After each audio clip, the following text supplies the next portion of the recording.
В Пятигорске накануне прошло торжественное открытие образовательного мероприятия для лидеров благосферы Республики Ингушетия под названием «Про-блок». Организаторы – Центр знаний Машук при поддержке администрации и правительства главы Ингушетии. Более 30 человек принимают участие из нашего региона. Они в первый раз приехали именно в Центр знаний. Много спикеров, мастер-классы, семинары, тренинги, интеллектуальные квизы.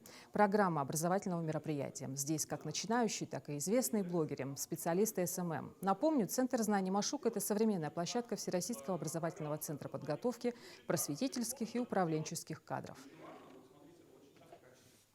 Для нас, как для Центра знаний Машук, который является центром работы с наставниками, очень важно и работать и с этой целевой аудиторией в том числе.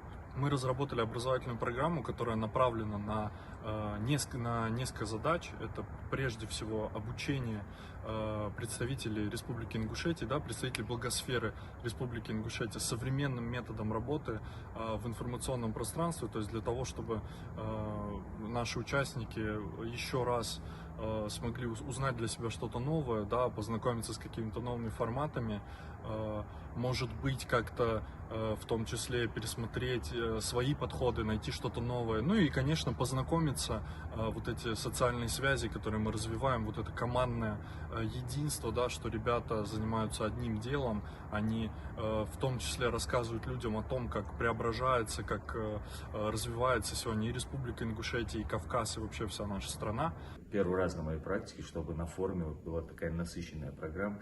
С одной стороны, это очень круто, очень интересно, но с другой стороны, последние 2 лекции всегда ты слушаешь так в полуха, потому что сильно устаешь. Но помимо этого, эти лекции ты все равно как-то вовлекали, потому что, во-первых, лекторы были интересны, во-вторых, темы обсуждения были очень классные. То, что очень не хватает кавказскому блогингу сейчас в целом, это и раскрутка телеграммы, и работа с нейросетями, и вообще в целом ведение контент-политики своей какой-то.